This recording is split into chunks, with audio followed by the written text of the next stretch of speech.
Hi everyone, welcome and thank you for being here. As I was reading Alan Watts this morning when I was doing my great morning, he said, "Be present, and this present moment is pure miracle." So this is who we are. This is where we are in this present moment, pure miracle. Now you are in Disrupt Everything podcast series. I'm Isra García. I'm the host. I'm sometimes guide, sometimes learner, sometimes beginner. Well, most of the times beginner, beginner. So today, as you guessed, we have an episode, and as I'm talking in English, this means that we have an international guest, really, really special for me because I've been following his talks, his learnings, from his teachings, I would say, from some months ago. Before COVID-19, I started to get interested on Zen philosophy. Thanks to Alan Watts, which is just somebody like I resonate with a lot. And when the quarantine started here in Spain and also almost all over the world, it was a real great occasion for studying Zen. And at the same time, I was reading about Tao and Taoism almost every night between 15 and 21 and 28 minutes. Then I realized that I was connecting a lot with Zen. Meanwhile, I felt that it was not the moment for Taoism. After a few days, I started with a really more serious immersion process with Zazen, and through books, articles, and most interestingly, videos and interviews. There is where I met virtually Zen Master Dae Bong Sunim, which is our guest on Disrupt Everything podcast series. Thank you, welcome, and we're blessed to have you here, Zen Master Dae Bong Sunim. Well, thank you very much, and it's a blessing for me too. I feel like I'm in your office with you. It's a lovely background there. You are here in Valencia with us. I hope I'll be soon in Korea, meeting you in Musangsang. Sure. Thank you for having the time, for making the time, for being so generous and gentle on the request. And we are here. We are here with Zen Master Dae Bong Sunim in what I call the middle way. So thank you and welcome to Disrupt Everything podcast series. You're welcome. It's great to be here. Hello to everyone who's somewhere in the world listening to this. Dae Bong Sunim is a university graduated with a degree in psychology in 1972. He worked 5 years as a counselor in a university psychiatric in hospital and also in prison. And he moved into the Providence Zen Center in the US in 1984, studying with Zen Master Sheng Shan. Right? Did I say it properly? Sung San. After practicing 7 years, he was ordained as a Buddhist monk. And after more training and practice, Zen Master Sun San made the Dae Bong Sunim the abbot of Zen centers in Paris, France, and in Berkeley, California, and also in Cambridge, Massachusetts, in the United States. Zen Master Dae Bong Sunim has lived and trained in meditation centers and temples in the US and Europe and Asia for 39 years. And in 1992, he received Inca authorization to teach. And in 1999, transmission from Zen Master Sung San. Sorry. He has traveled extensively through the world teaching Zen. Currently, Zen Master Dae Bong, he's the head spiritual teacher at Musangsa in Jeroen Mountain International Zen Center in South Korea. With such an extensive curricula and life experience, my first question, and also for welcoming in the podcast and in this interview, my first question to you, Master Dae Bong Sunim, is if you were about to put all your highlights, life highlights in a timeline, what will be those highlights? The biggest highlight would be sitting here in this beautiful office that you have digitally and talking to you.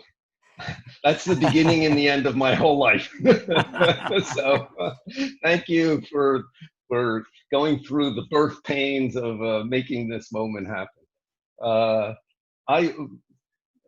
Briefly, I was born in 1950 in the United States, and I had big questions when I was in primary school about why people make so much suffering for each other.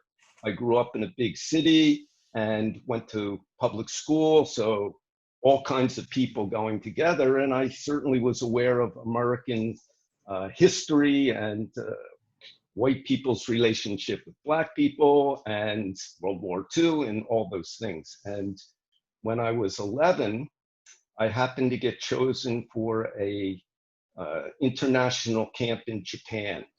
And there were kids from 10 different countries, and we did the usual kid stuff, different sports and things, but they took us sightseeing. And we went one point to Kamakura, which has a huge outdoor Buddha. If people have been there, they know it well. If not, they've probably seen pictures of it. That was the first time I ever saw or had even heard of Buddha. And I immediately got this deep feeling that this person, I don't know why, but this is how the statue affected me, understood life, why they're suffering, how it appears, how to take it away, and what our real purpose is. And then I'd say that stuck with me very deeply. Sometime, some years later, my brother told me a Zen story, and I started thinking about Zen and getting interested, not in reading about Buddhism or Zen, but in meeting a real living teacher. And I wanted to meet a teacher who was not hindered by culture, who could teach anybody, anywhere. And that took some more time. When I ended up studying psychology, as you said, I worked in hospitals. I finally quit and decided that I couldn't get wisdom through any more academic training. And in 1977 was when I met Zen Master Sung San in America. And soon after I met him, I felt that this is the teacher I'm looking for, and I became a student. And I actually moved into the Zen Center at that time. Then in 1984, I decided to ordain and become a Buddhist monk, which left me free from family life, so I could put all my energy into Zen practice and also helping to make Zen centers where other people could come and go and practice. And that was, 1984. And then at some point along the way, the Zen master made me a teacher. And around 93, he asked me to come to Korea and help him in Asia. He had spent most of the previous 20 years in America and also sometime in Europe. But then around the early 90s, he started to spend more time back in Asia. So I've basically been based here in Korea since 93. Then in 99, he gave me a title and decided that we needed to build our own temple, our own international temple in Korea, because our style is mixing together men, women, monks and nuns, lay people with families. And he realized that after he died, we would probably get pulled back the old traditional way without his influence, which would separate men and women, etc., unless we have our own temple. So basically, I've been here on this Korean mountainside for most of the last 20 years, and we have a quite a functioning international Zen center with people from lots of different countries coming and going. Some stay and ordain, and that's what we're doing. Wow. So other than being in Valencia in your office, that's the highlight. That's a good journey. I hope I feel it, and as soon as I can travel, I will go and spend some time in the mountains in Musangsa for sure. It's Sure. 90. Well, sorry? I should tell you that we have a mountain place in Spain that is about 2 hours north of Barcelona. And we have a Spanish woman and a man from Czech Republic who run a meditation center up there. So you don't even have to fly internationally to get a taste of it. It's true. Let me tell you that I already booked a retreat for September. Oh, excellent. And hopefully we'll see you soon then. My first Zen retreat in September, I will do it in because somebody from your office was kind enough to recommend me to look for retreats close to in Palma and Barcelona and also in Europe. Yeah. And then I found Barcelona, and then I saw that they were really active on retreats. And I booked I booked two, one for September and one for November. So wonderful.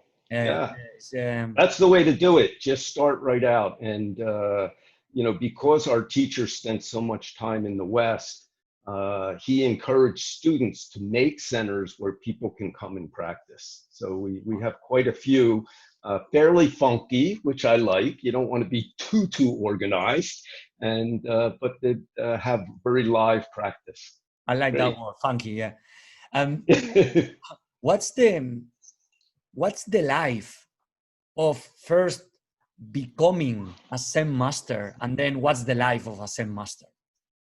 Well, what I would advise is when you wake up in the morning, go to the bathroom, then wash your face, and depending on what you have to do next, get dressed.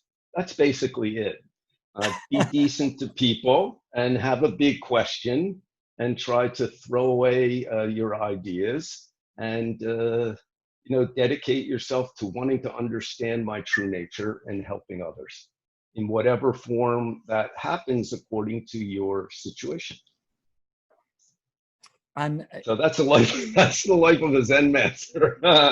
And what's the difference between the actual life of a real master, Zen master, and the one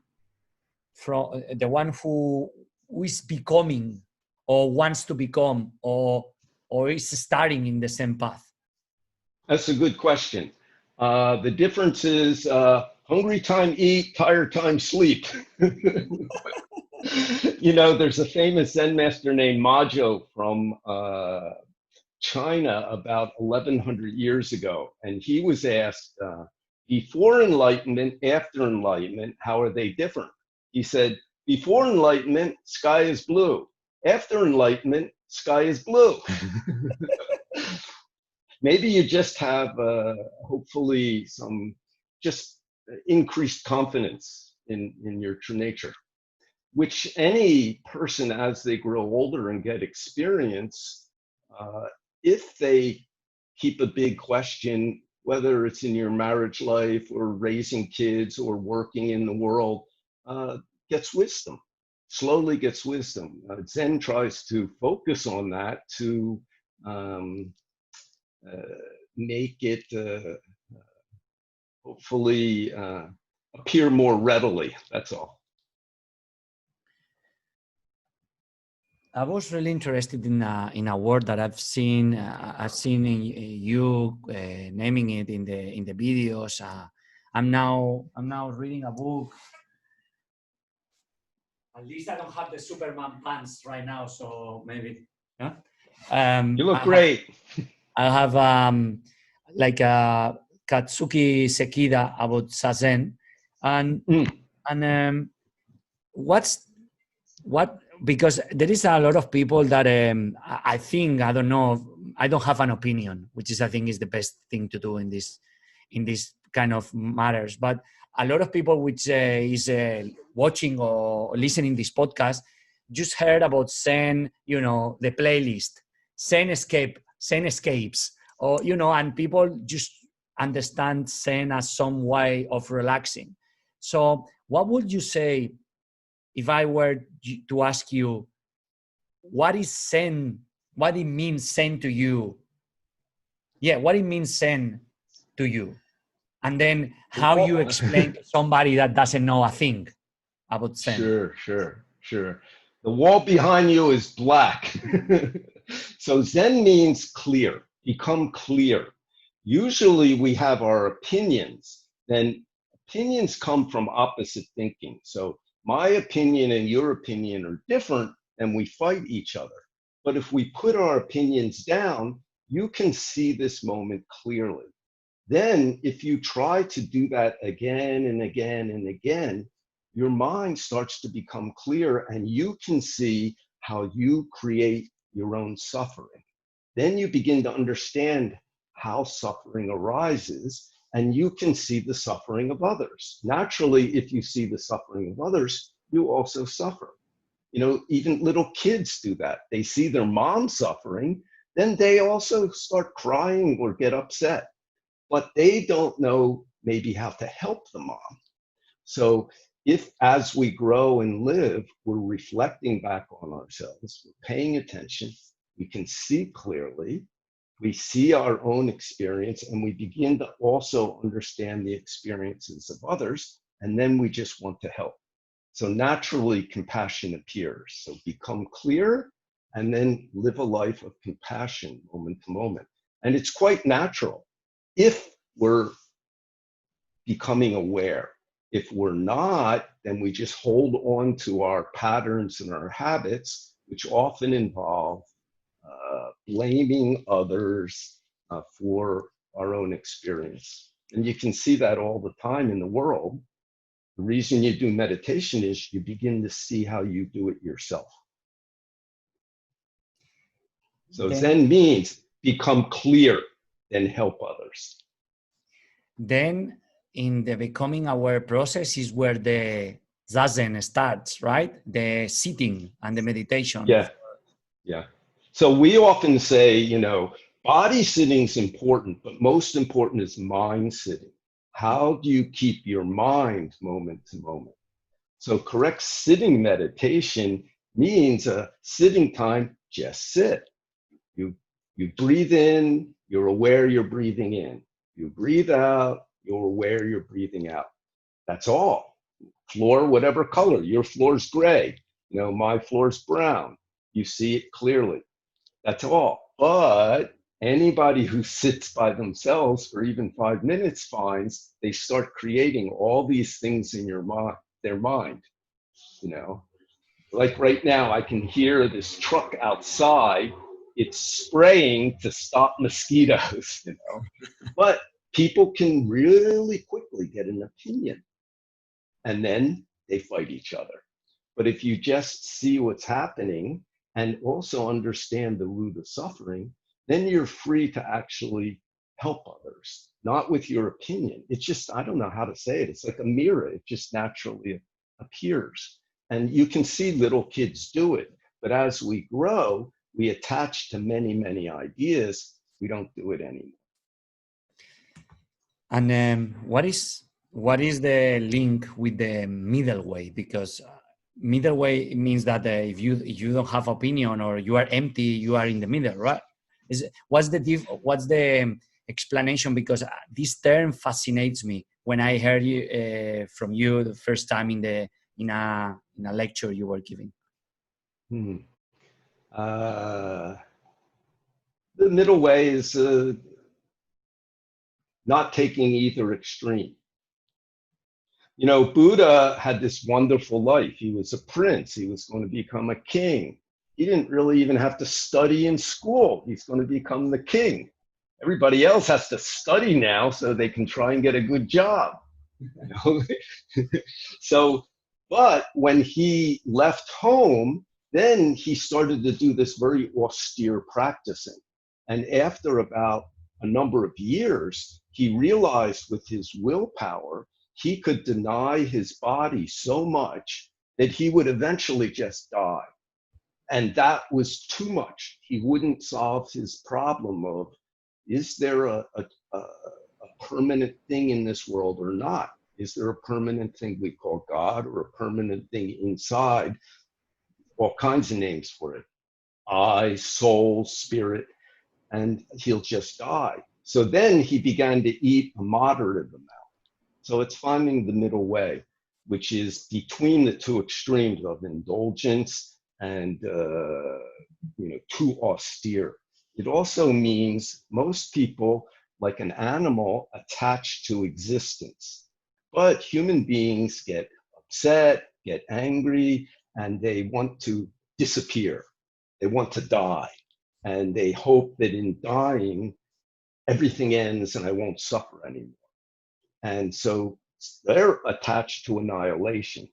Most of the time, we're attached to existence in an animal sense.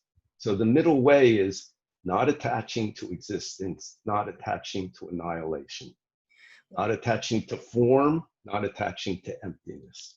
Would you say that so in order to know the middle way, should we be jumping from extreme to extreme to know how is life dancing in the edges? Because if not, how we can know where the balance or the middle way is? What are you doing right now? I ask you, what are you doing right now? I'm interviewing you. I'm asking you a question, and I'm also recording a podcast. Yeah, you're sitting in a chair and you're interviewing me, asking me a question. That's it. That's the middle way right there. You see very clearly. Okay. So really interesting. Sometimes you have to do something that's harder than you're used to, and then you find your middle way.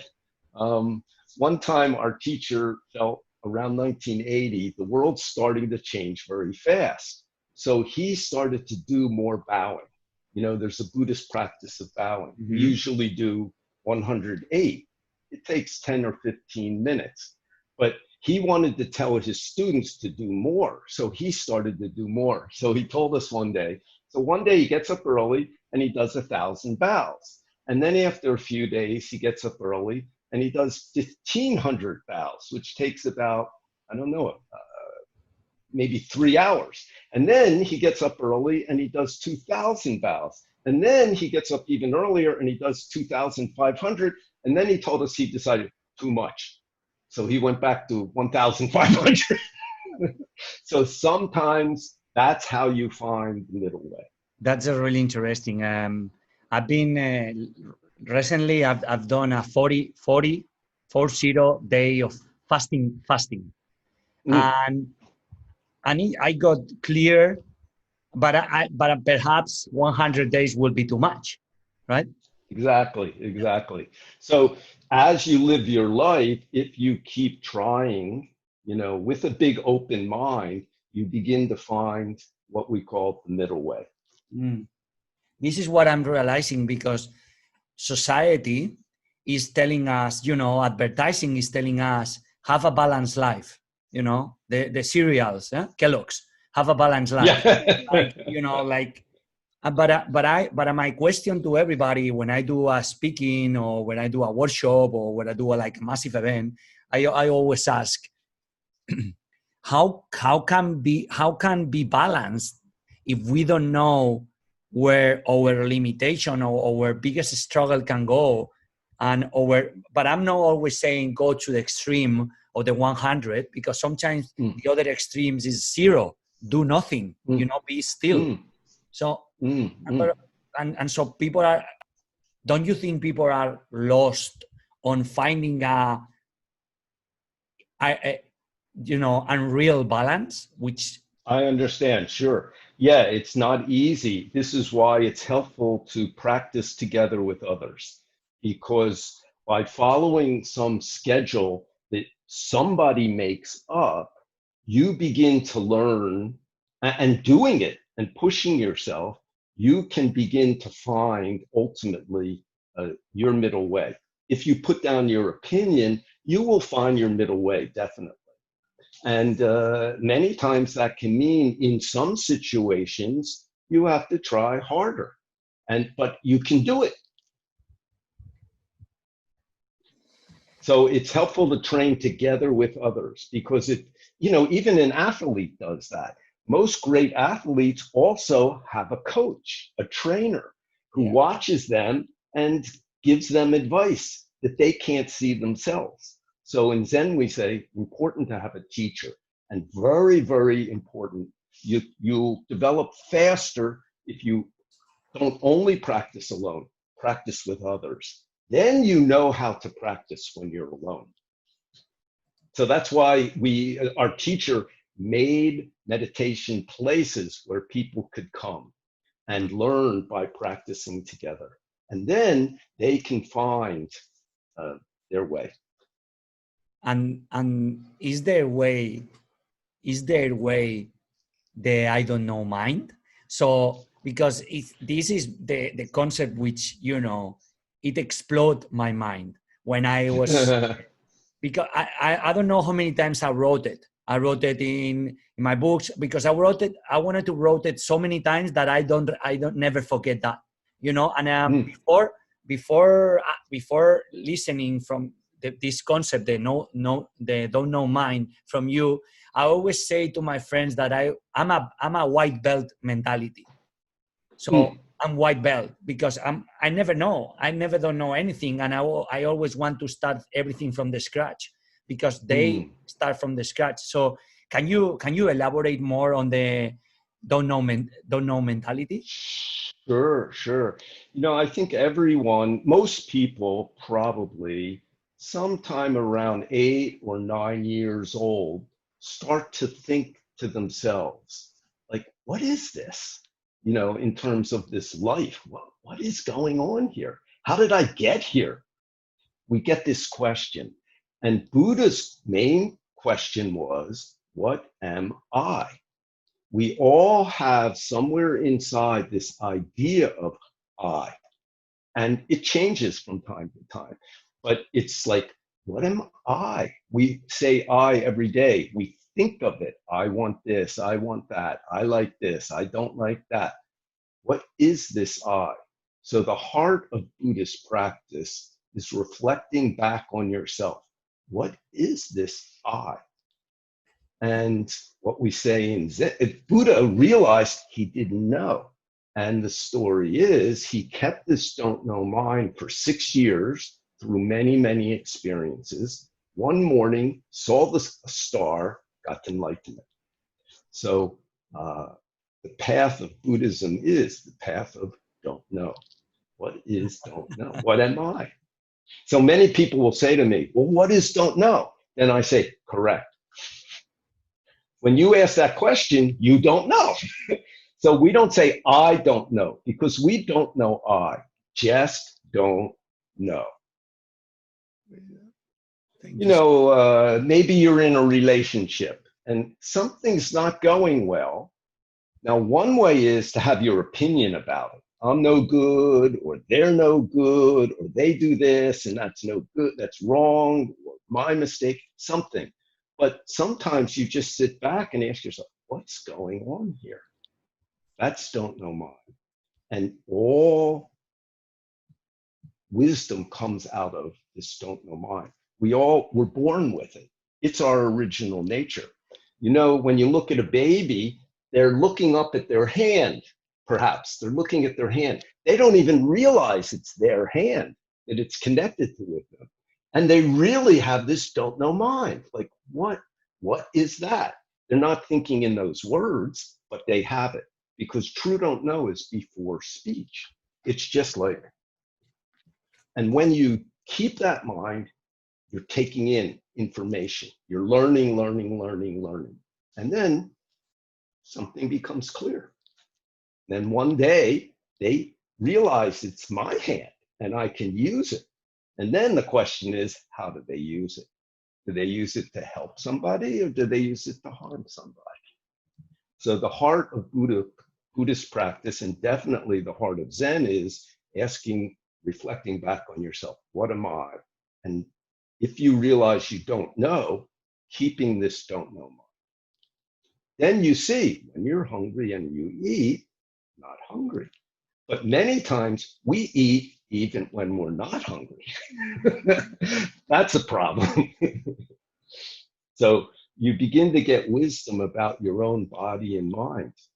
And it comes quite naturally just by keeping this question. And when you are in the society that, because I got to a point where I realized that the more I know, the less I know about myself, and so when I reflect on society ideals of know who you are, but you don't know, you are nobody. You are nothing. So it's not like a trap, like, because people think they know who we are, but they not. We take in a lot of ideas from society, from our parents. That's not ours. That's somebody else's idea.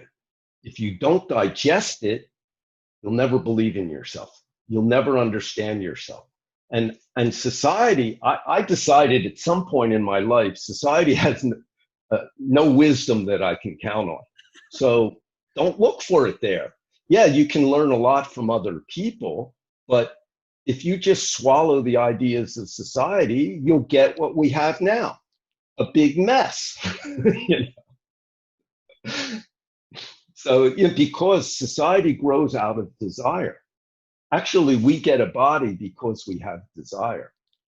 But a desire, what's a desire? It's a creation.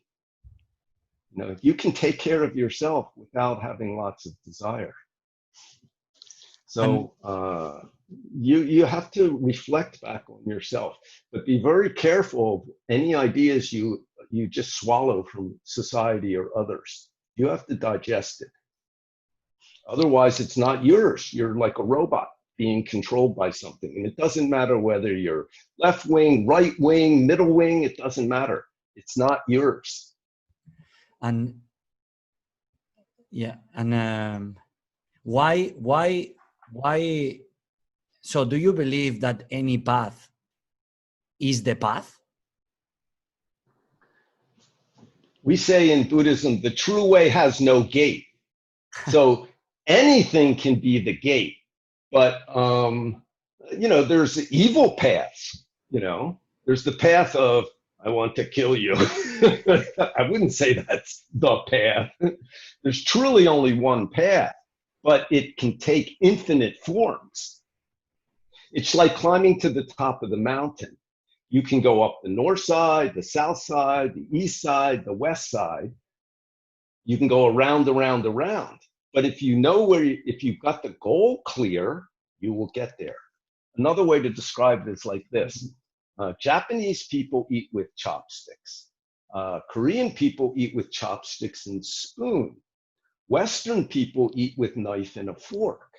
But Indian people just use their hands. So 4 different techniques, but the direction is the same. Food into my stomach.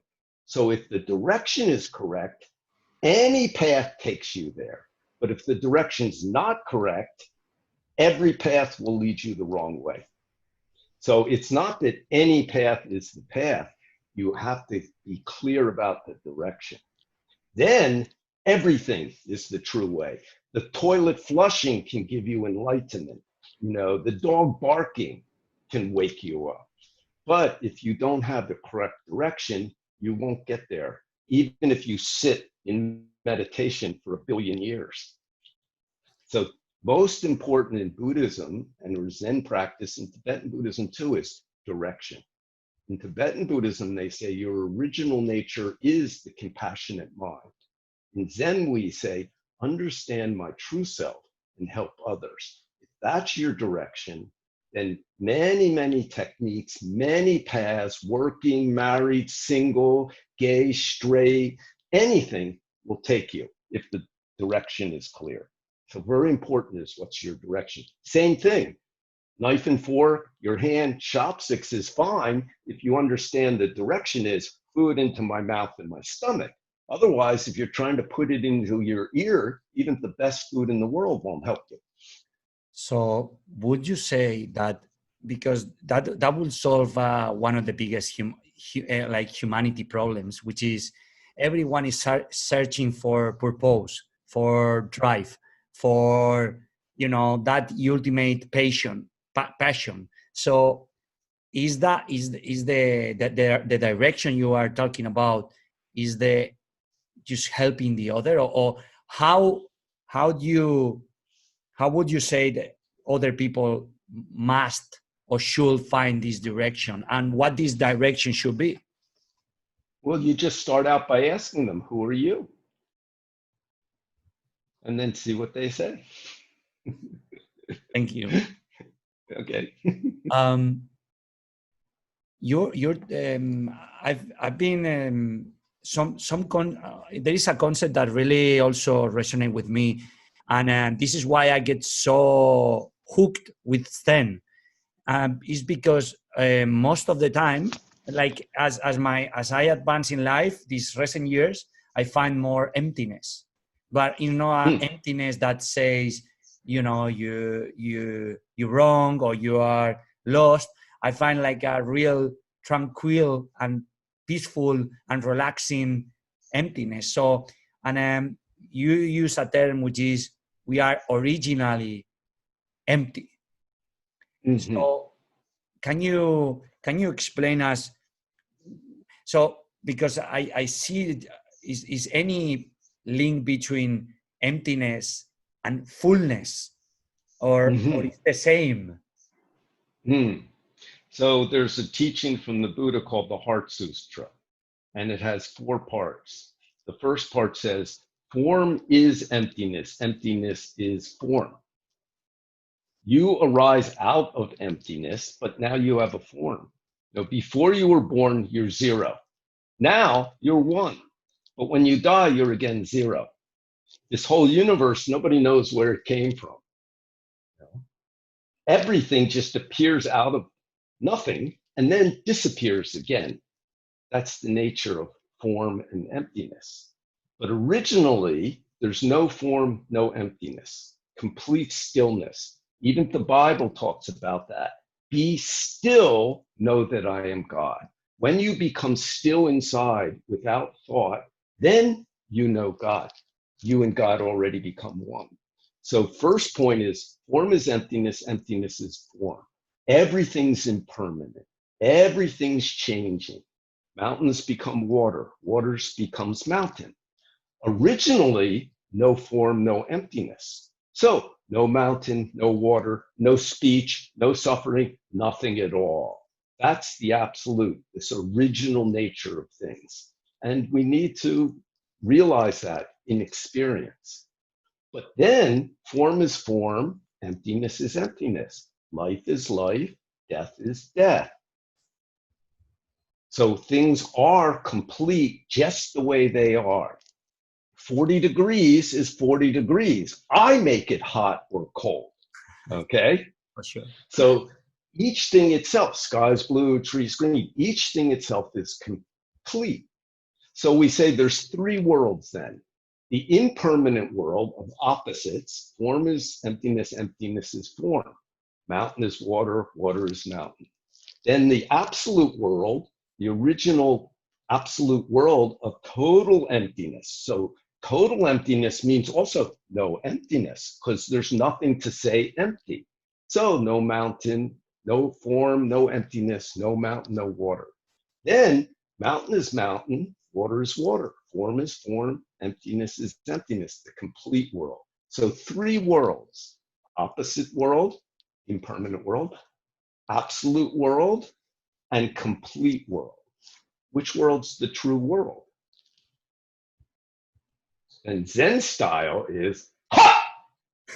Mountains high, water's flowing. When you cut your thinking, you can see moment to moment how each thing functions. Then compassion and wisdom appears. Baby's crying, pick the baby up and help it. Somebody's hungry, give them food. You're hungry, eat. That's the nature of life. So if you attach to any of these ideas, don't get it. But if you cut your thinking for a moment, you can see how things function clearly. Is this a result of the illusion of the I and the divided mind? What's your views or thoughts on the illusion of the I and also the divided mind, which I think the I is created by the divided mind, right? Well, you could say either way, one creates the other, they arise together, whatever. As soon as you engage in opposite thinking, you have created, you can call it I, me in the world, you can call it the divided mind, you can call it a lot of things. You can call it, in the world nowadays, we call it success, but it's not, it's horrible. So, yeah. The point, the turning point that is you can see in Buddhism is when you create opposite thinking, you create everything, which means you create also suffering. When you take that away, then you see the way through the world that's already here and how to use each thing, not for yourself, for all beings. So my teacher, towards the end of his life, he was quite ill. He did very strong training when he was young and became diabetic, and he never stopped.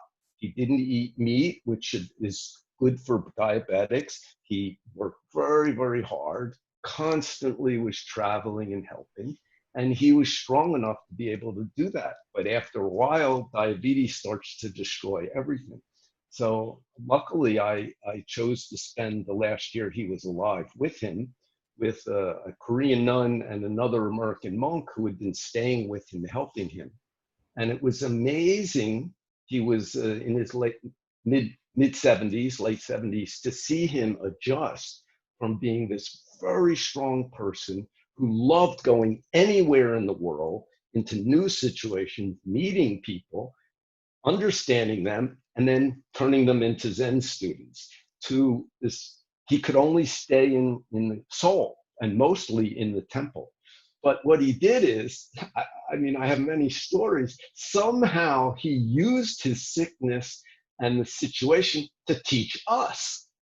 And many interesting things happened, even though I know his body was suffering, but somehow his mind was very clear.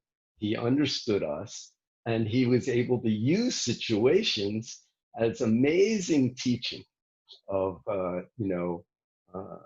to us in many simple things. And he didn't make it interesting. Can you recall any situation, any anecdote? Sure. He was a very strong person, but because of all his sickness and this mixture of Western medicine and Chinese medicine, he started to get diarrhea towards the end of his life.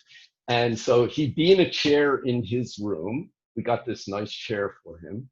And then if he had to go, we'd help him go to the bathroom, but because he couldn't walk so well. but sometimes you're too late.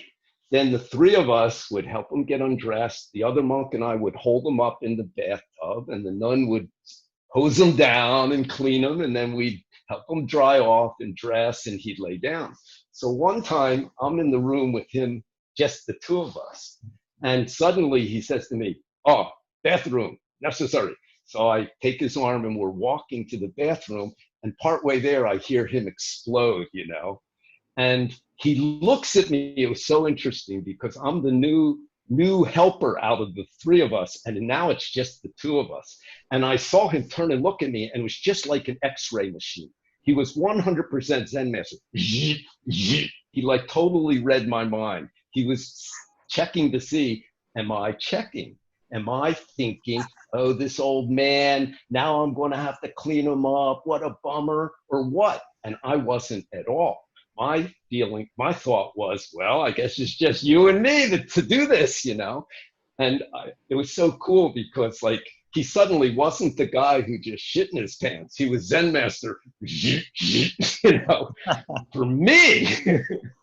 So we had many things like that, you know, where he was great. He was great. Even when he was having a hard time, he was, and so natural about it, that he was quite aware always of who was there and what we were doing and understanding us and what might help us.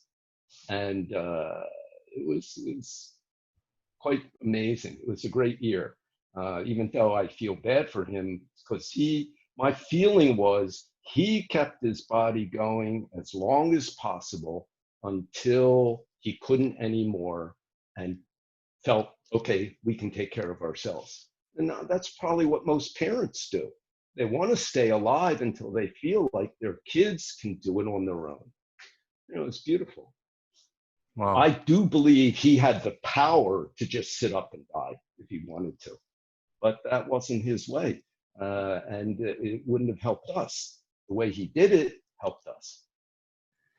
How did you meet Songsan? And what impact it had in your life? But you were talking about the toilet, so I need to stop for a second. No problem.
Sorry for interrupting you, and I'm gonna leave it that way because I think this is Buddha nature in perfect nature, right?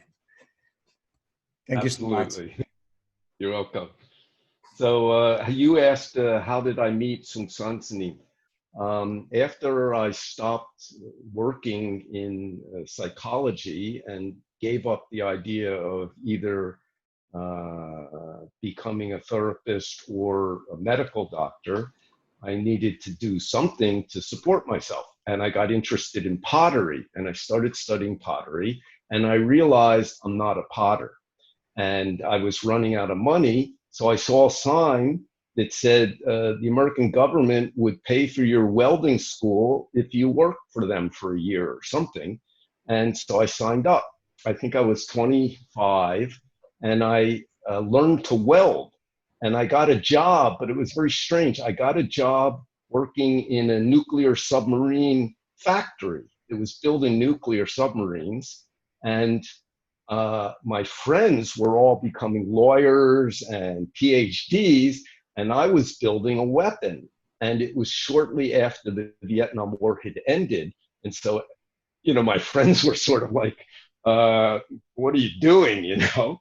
But I worked in a factory with 10,000 people. I think I met one guy who had gone to university. Most of them had been soldiers in Vietnam, the young guys. And everybody was working class. It was great. I had a really fascinating year, but I got this big question, like, what the hell am I doing with it? I'm building a weapon, you know? And during that time, I strongly decided I want to find a Buddhist teacher. So I started to drive on the weekends. I was living in New England. There's only 2 places in America that make submarines, and the main one is up in New England. And it was so interesting, though. I was 25, I was living with a guy who was 20 and his 16-year-old girlfriend who had run away from home. I had never had any sisters, so now I had this little sister who was so funny and interesting. And anyway, I start looking around and I hear about a Zen center in Rhode Island. So I drove up there one Sunday, and the master wasn't there. I knew nothing about the master, but I did the chanting with them and I sort of enjoyed it, you know. It was Korean, and so I even liked it because I didn't understand it. It was just like making sound and it felt good. It was one teaching in English, we chanted, and then somebody gave a talk, and it was very simple. Didn't seem to have any dogmas. She was telling that she was a nurse in an old age home, and she was telling about how one of the patients, she went to peel a banana, and we always peel it from one end. But then this old man said to her, no, don't peel it from that end, peel it from the other. And she said, no, we always peel it from this end. And he said, monkeys peel it from the other end. I saw it on TV. And she did that, and it was really easy, you know? So she was just talking about how you can just learn something every single moment, you know, every day. So I thought, well, that's pretty stupid. It's okay. There's no weirdness there. Then I decided 2 months later to go to one of their branch centers, which was closer to where I lived. And again, the teacher wasn't there. There were some students, and they gave a talk after the evening meditation. And then I asked one of them to teach me to sit, and he taught me. And so then at home, I get up early and I sit for like 15 minutes, and I sit in the evening. And the master was coming to that center in 2 weeks. He would give a talk and then lead a 3-day retreat. So I decided to do that, and I signed up for it like you did. And so, and that whole process was interesting, you know, many levels interesting. But anyway, I got there, and Sunsancini had been in America about 4.5 years, and he spoke a kind of broken English that was pretty good, since when he first came to America, he spoke no English at all. And his style was to have one of his students give a 20-minute talk. Then he answered questions for like an hour and 10 minutes. So it was more interesting than him giving a lecture. So that time, some professor, I think, asked him, what is sanity? What is insanity? And he didn't know those English words. So his student told him, this man asked, what is crazy? What is not crazy? He understood those words. So then he said, if you're very attached to something, you're very crazy. If you're a little attached to something, you're a little crazy. If you're not attached to anything, that's not crazy. Then I remember thinking, that's better than my 10 years of studying and working in psychology.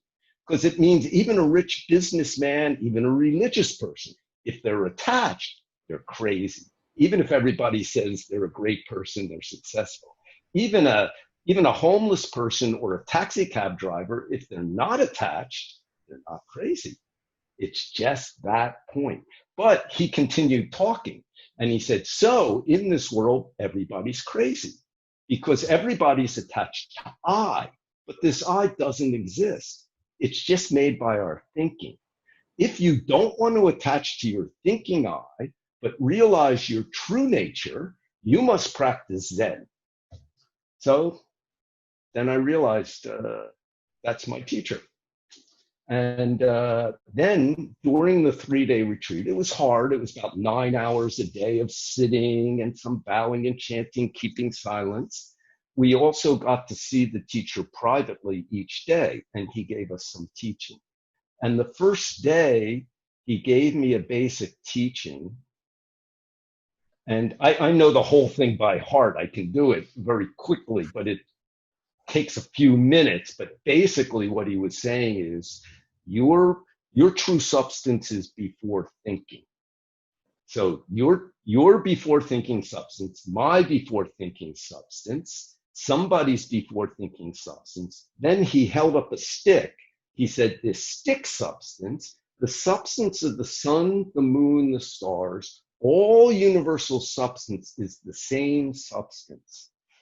Then I had a thought that surprised me. At that moment, this thought appeared in my mind. I've been waiting my whole life to hear that. And that was it. I just became a student right there. And 6 weeks later, after 2 more retreats, I quit my job and I went to live in the Zen Center. And another thing he did that was really great is the 3rd day, at the end of the private teaching, he looked at me and he said, do you have any more questions? And I was 26, but I was suddenly like a 4-year-old boy. And I said, when will I see you again? And he took his stick and he slammed me on the leg.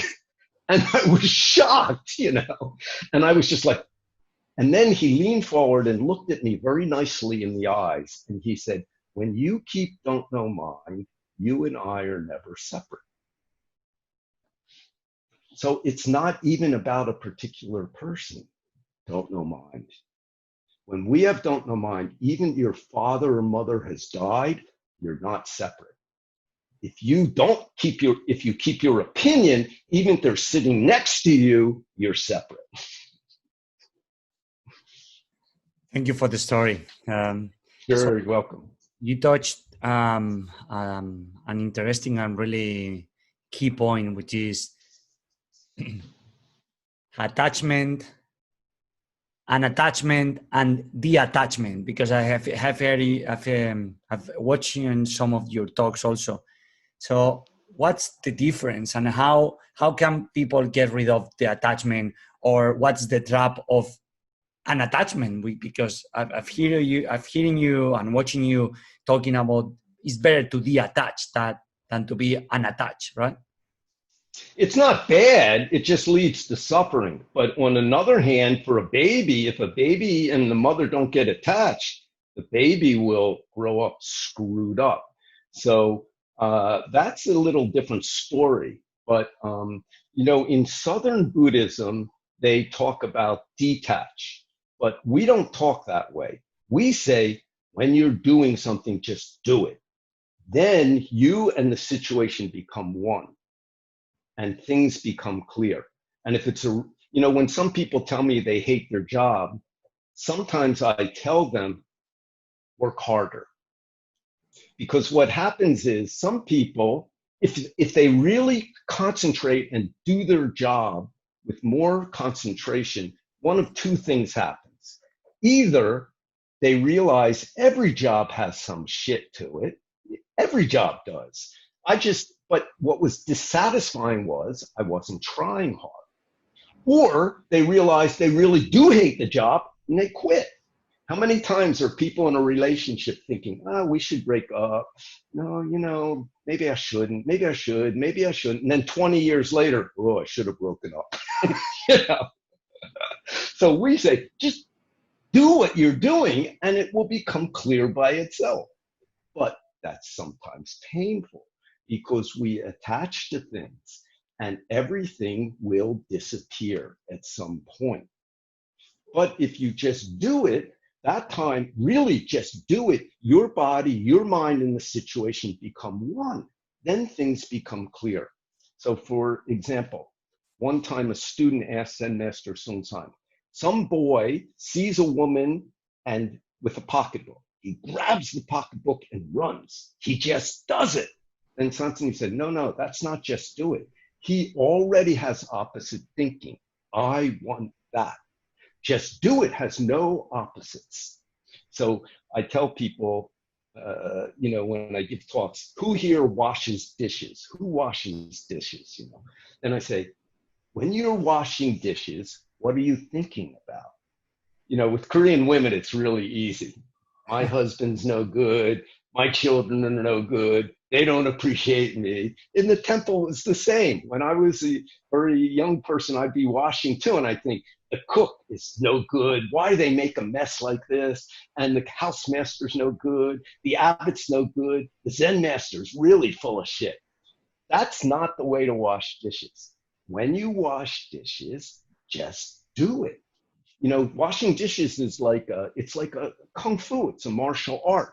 Stand with your feet shoulder width apart, bend your knees slightly, drop your butt to the ground, and wash dishes. Then what happens is you see the water come out.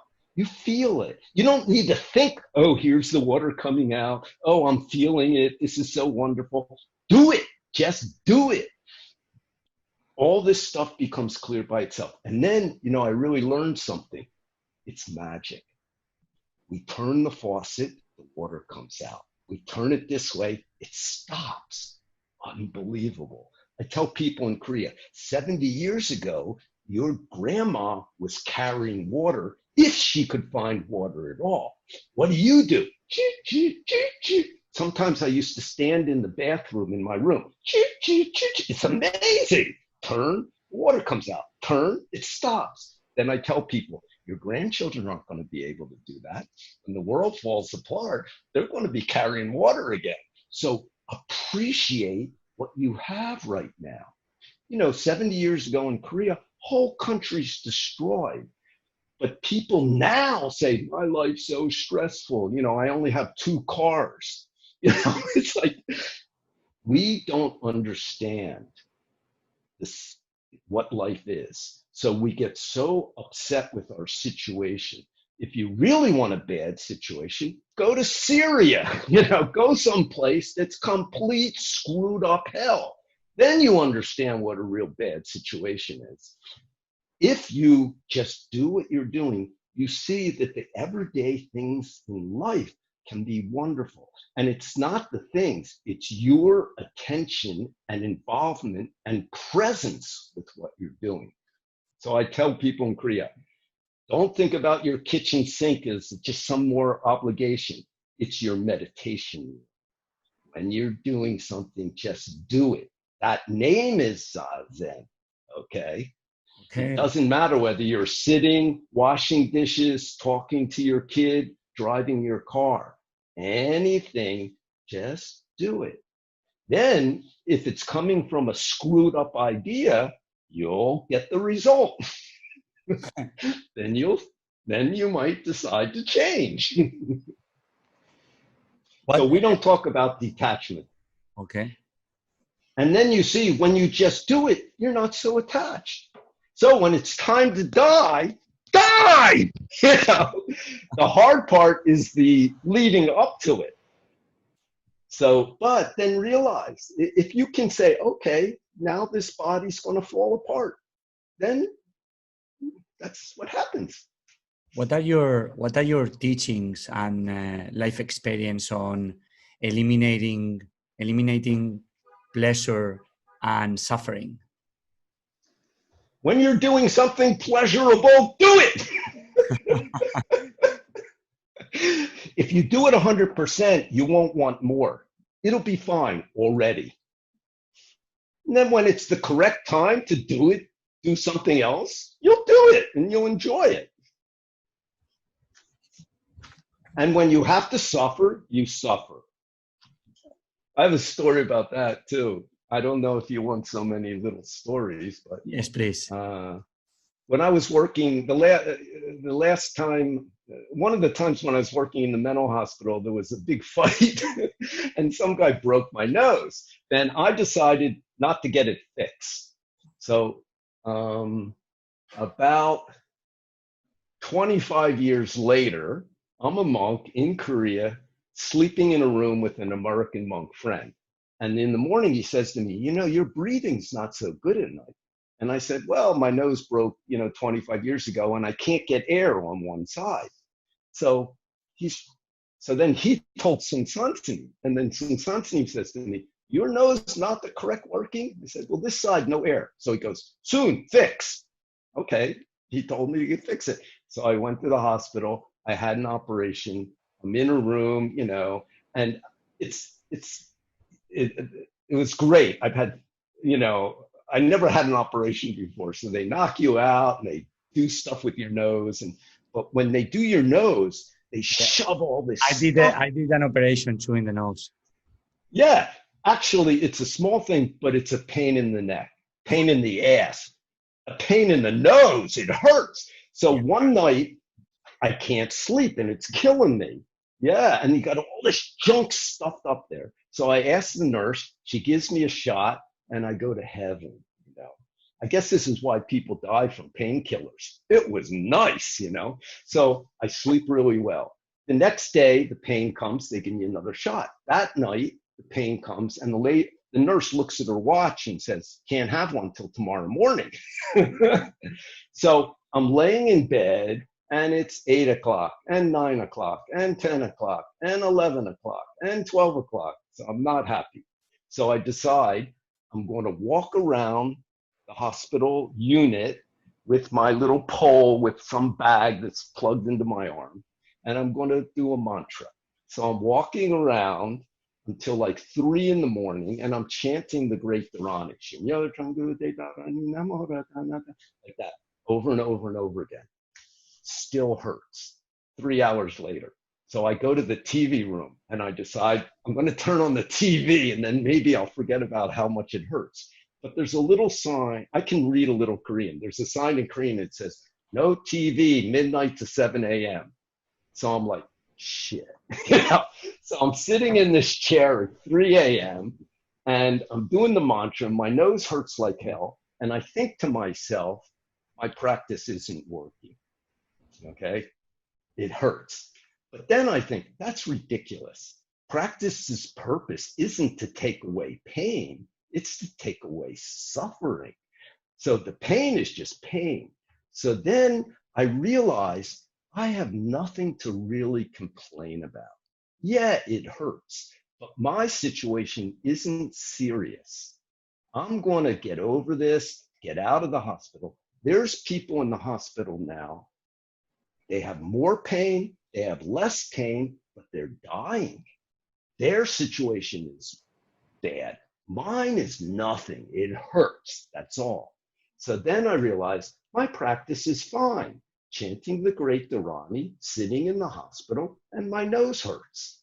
That's clear. So suffering isn't pain. Suffering is I don't want this pain.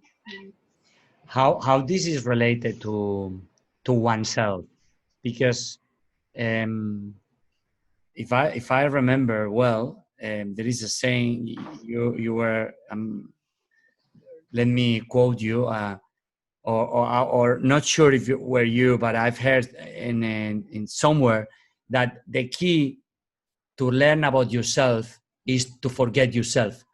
I think you say this is right? yeah. I didn't say that, but that's a famous saying from Japanese Buddhism, Dogen. Exactly. Something like, to understand the self is to study the self. To study the self is to forget the self. To forget the self is to be enlightened by all things. So what does that mean? It means in this room, the wall's white. You're not making I. And the world comes clear. So in the hospital, when I stopped making this, I don't want this pain, my practice isn't working, what became clear is my situation's not that bad. There's others who have a bad situation. I just have some pain, it'll go away. So the pain is pain, that's all. And it was tolerable, you know. So then you're enlightened by the world. The same thing with the water. We don't realize that we can, in our own house, get water. How many humans, how many have ever been able to do that? That's a treasure right there. And if we lose it, we'll adapt, you know? So we lose all these wonderful things and the appreciation of it, wanting some stupid other thing that we swallowed from somebody else. You know, I don't have enough hits on my YouTube channel, or, you know, all the stupid stuff with clothes. One nice thing about being a monk is you wear the same color every day. It's not that interesting, and you never think about it. You know, today was so funny. I had this young college student and her mother and brother come to visit me, and she showed me a picture, and she was all dressed up, and I said, "Wow, you can be quite elegant." And she said, "Well, I'm just wearing my pajamas today." And I said, "That's all I wear every day. I'm always wearing my pajamas." So we have to be careful what we swallow. It's not society's fault. They're just doing their desired thing, you know, but we have to be aware of what we take in. And some of it comes from ideas that we've been carrying forever, you know, that we made up. It's like this. Even if you eat good food, healthy food, vegan food, if you don't digest it, it'll become rotten and make you sick. Even if you eat not good food, but you digest it, break it down into its energy things, it'll become fresh energy. The same thing. Any idea, any emotion isn't good or bad. If you digest it, it will turn into the true way, you know, into compassion, wisdom, peace, everything. But even a good idea, if you don't digest it, will become rotten and make a problem. And how and you then you'll do stupid things. and how you digest it. What am I?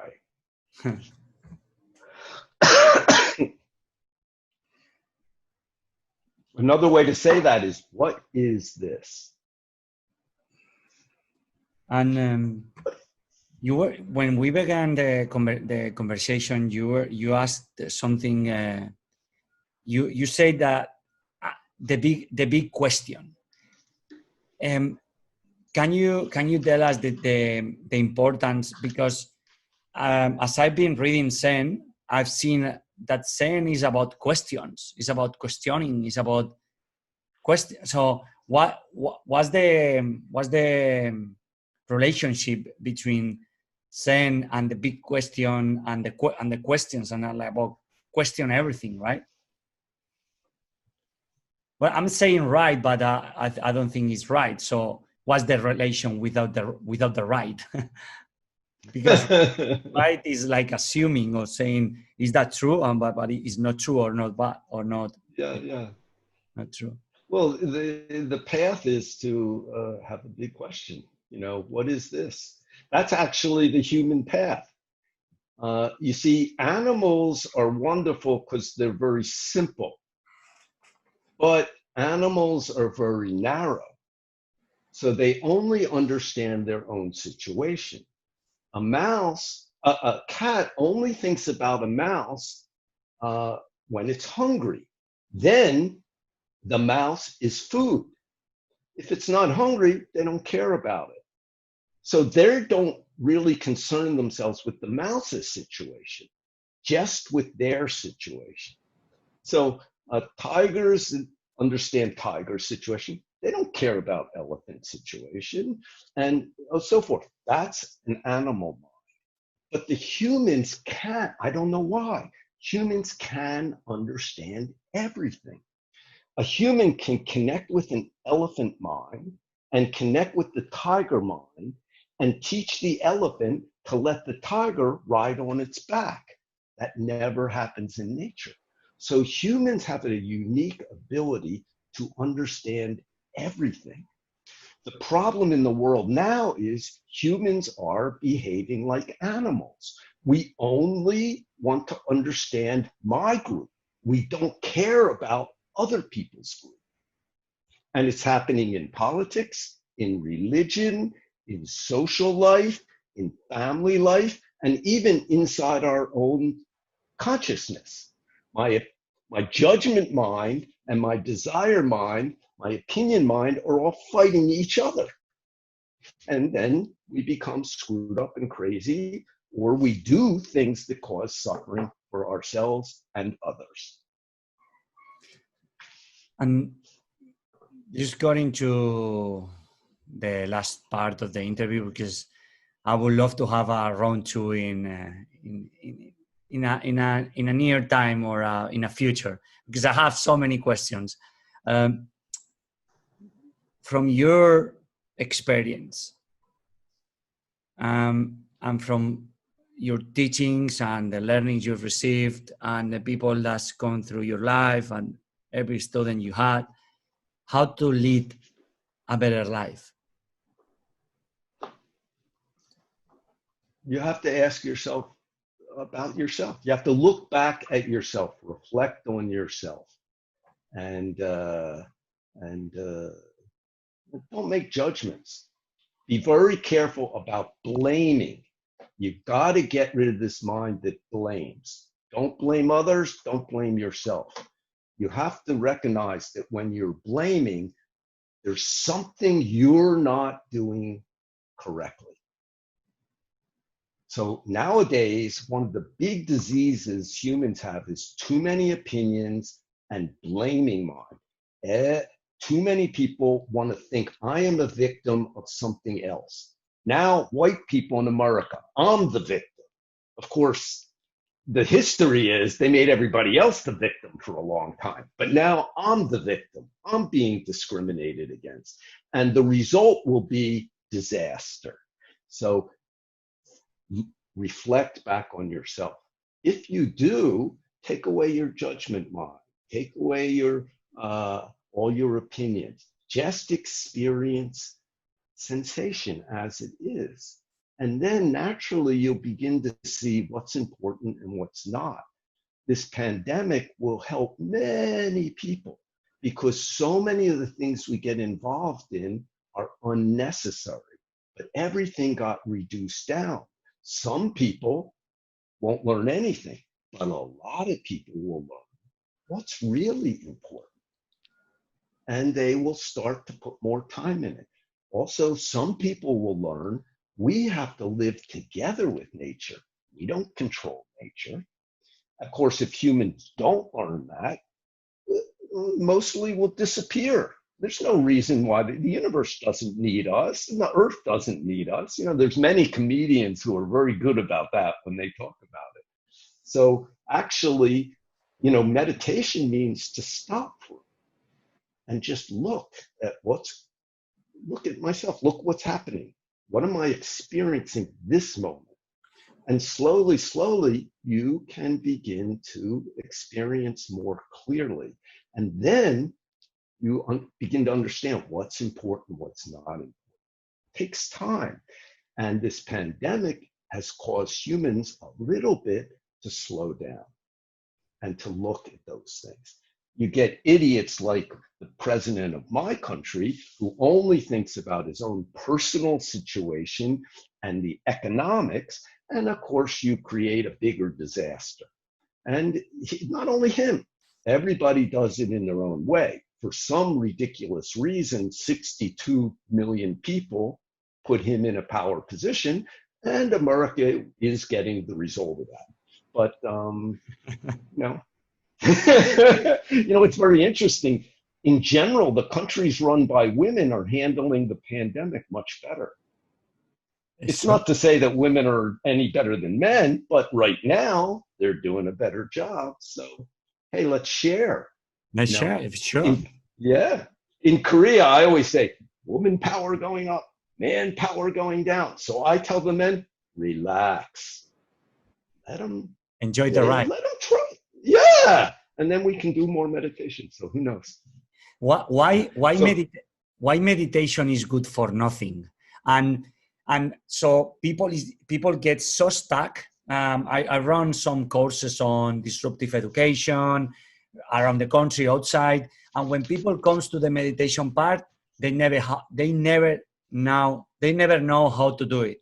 So first question is, why is good for nothing? And second, if anyone is listening or watching this podcast or after video, how can have a good start? Let's put it that way. cats know how to meditate. Dogs know how to meditate. Frogs know how to meditate. Flies know how to meditate. Mosquitoes know how to meditate. Humans know how to meditate. We don't do it because we're so filled with desire, you know. All you have to do is stop what you're doing. That's why we sit. It's the simplest activity. Just sit.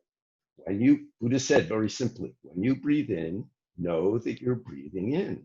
When you breathe out, know that you're breathing out. All joy comes from really being in the present moment. But we are not patient.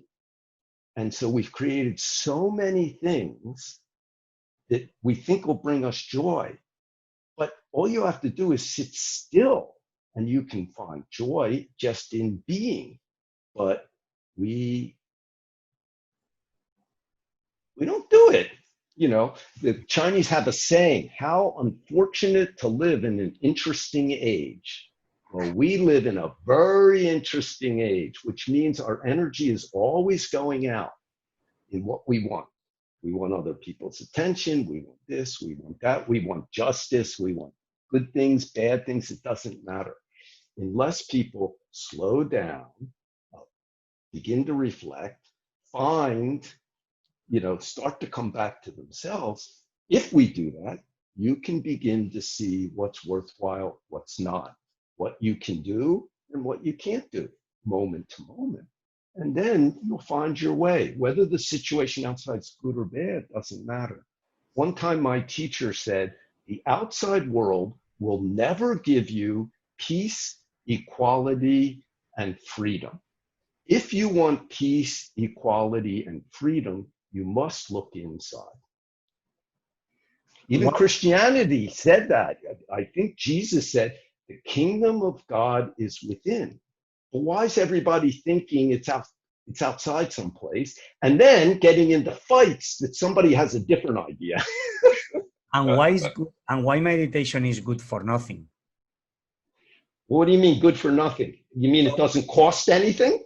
No, it's just it's believed, or I heard that when you understand meditation, you understand that it's good for nothing because you sit and you don't pay attention about anything else. Oh, well, I'm not sure exactly what that means, but that's not true.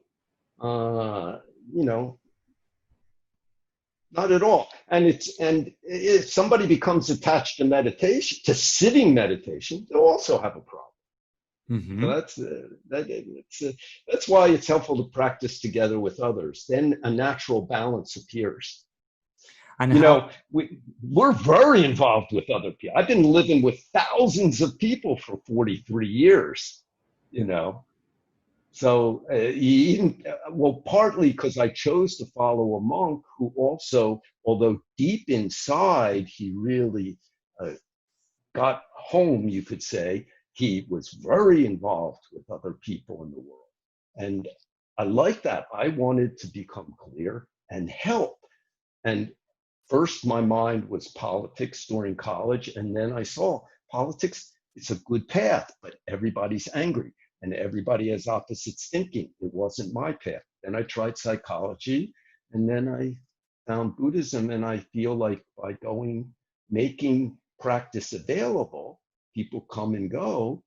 If it helps their life and they're raising kids or having jobs. One of Sunsancini's students is a senator of the United States. One student I remember asked Sunsancini, is being a monk the only way I can help the world? Sunsancini said, no, you must become president of the United States. So, Sunsancini was great because he'd always shoot for the top, You want to be a layperson? Good, become president. So, only somebody who really, it's better if they don't do anything. They can sit all the time. How can we reach Buddha nature? What do you see in front of you right now? I see you. I see a person. Me? Actually, you see the screen of your computer. Okay. Be clear. Yeah. You see my projection on the screen of your computer. See clear, hear clear, act clear. That is Buddha nature. And last but not least, what if you have to name a few of the key learnings you've reached in your life, or the key lessons you learned in your life, what would be that lessons? Try.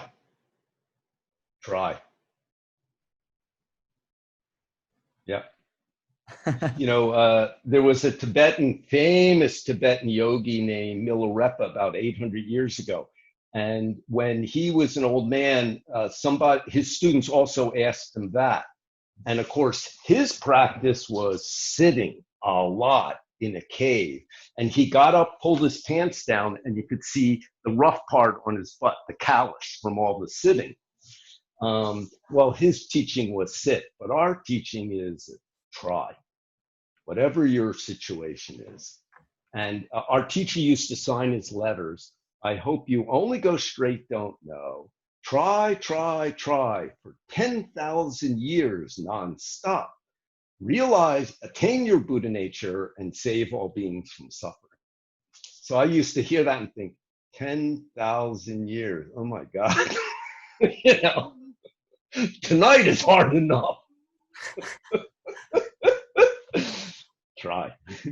We also used to say Dharma is 7 times fall down, 8 times get up. 7 times. I saw somebody said recently, some lady who does exercise on YouTube, she said, failure isn't falling down, it's not getting back up. That's true. Amen. It's cool. Yeah, amen. So it's so beautiful because it's not dependent on gender, sexuality, country, culture, language. It's just human. And I like that Zen can cut through that. Now, you mentioned Zen and Taoism, so I want to tell you one thing my teacher said. Please. And then maybe you'll appreciate this. He said, Indian Buddhism went to China and met Chinese Taoism. They got married and had a baby, which is Zen. Really. So when you're studying Zen, you're studying the do-it part of Taoism. It makes sense because it's more actionable and more tangible, right? Yeah. The Taoism part, you read it, it's wonderful philosophy. But how do you make it your body, your cells? How do you do it? I always say that I'm 100% action. So this is why it's resonating with me so strong. And I have just a few rapid fire questions. The first one is, who you recommend me to interview next? Oh, wow. I mean, the first thing I thought of was Bobby Rhodes, who is the head Zen master in our school. She's an American woman and lives in California. I'm not quite sure why, but that just popped into my head. Bobby Rose. Yeah, Bobby Rhodes. I can send you her email address. Okay, thank you. What's Inca? What is Inca? When the king would make some rule, they would put a copy of it next to each other, and they would take a seal and they press the seal half on one, half on the other. And that proved that it was real. So Inca literally means seal. So it's just a teacher's seal that you attained my teaching and you are carrying it on. What's the biggest, what's the thing you feel most proud of? Agreeing to do this interview.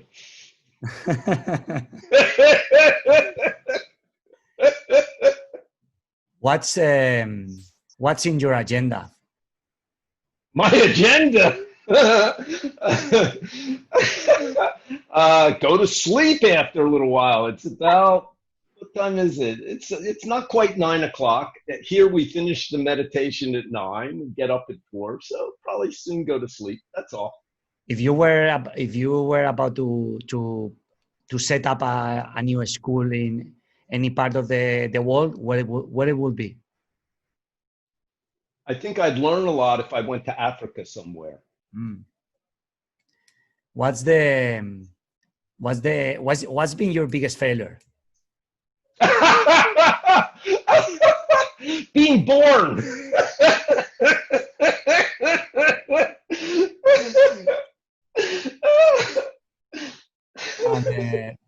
And one memory that you've never forget? You never forgot? I don't really have hardly any memories. Well, the two that flashed through my mind was seeing this Buddhist statue at Kamakura when I was 11. And Sunsancini hitting me on the leg when I asked him, when will I see you again? What's the book you read the most or you recommended the most? Sky's blue, trees green. You won't find it in any library. No? You have to go outside. Okay. Okay. Got it. Got it. Any personal recommendation now is, I always say, ignore all non-requested recommendations, but now I'm requesting you a recommendation for everyone who is listening this podcast. For any recommendation for them?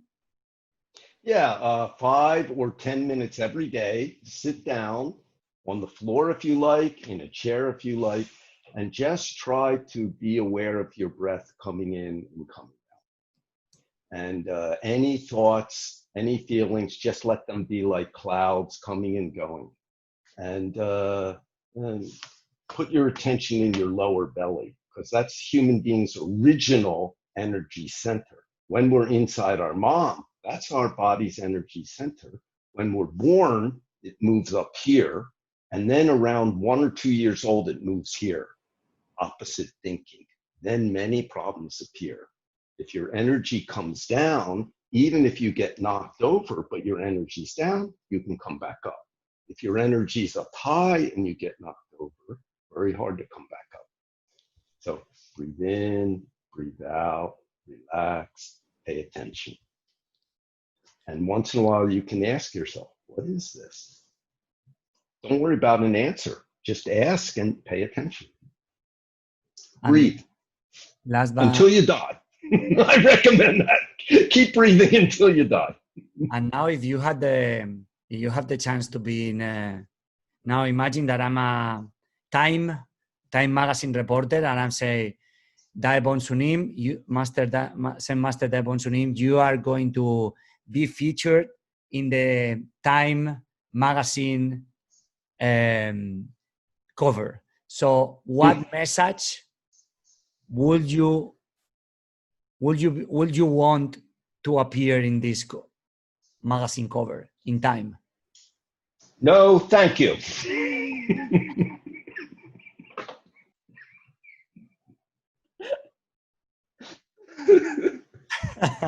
No, thank you. Is there anything else you want to add? I really like Muhammad Ali. He's my favorite athlete from my lifetime. And one time he said, and everybody in the world knows him, maybe some young people don't, but one time he said, and he had great talent. but he practiced hard. And he said many interesting things, but he said the fight isn't won the night of the fight in the ring. It's won in the practice room. So just try moment to moment. And if we find out how to use our mind the right way, then every one of our situations can become a beneficial practice, even our everyday life completely. And as we are virtually and you don't have a stick, I can ask you this question: where I will see you again? I hit you 30 times. What do you say? Ouch! Virtual ouch! Thank you so much. Where people can find you in the internet, can find you through Musangsa, where people can know more about you and find you or your work on the internet. In their nose. They can find me in their nose. Breathe in, breathe out. Okay, I'll see you there. Thank you so much. Okay, you're welcome. It's been a pleasure. Thank you so much. You're welcome, and thank you, and good luck with everything you do. Sounds like you do great stuff. Thanks for inviting me. I'm blessed. Okay. Take care, all. Bye-bye. Stay well. Bye. Peace, love. Well, you've listened in an interview that I wanted to hold for some time. We've been in conversations to hold this interview, and you've listened Zen Master Dae Bong Sunim. If you want to learn more about him, you can find in Musangsa. I will leave the links on the show notes, and just take at least one thing you find useful, just one thing, and action. And as Dae Bong Sunim said, just try, and you don't have to wait 10,000 years. Just try now. We're living in the best and most interesting moment in our lives. We have more chances, more opportunities, more resources than our grandfathers, than our fathers and mothers, than our previous family that comes before. Don't waste this lifetime opportunity. Just make it count, and sit. Is a great start. Just try and go all the way. And as Toy Story say, to the infinite and beyond. Because if you don't disrupt yourself, you're being disrupted. And this will be more painful. Go ahead and live life and enjoy and help others. This is Disrupt Everything podcast series, and I'm Isra García.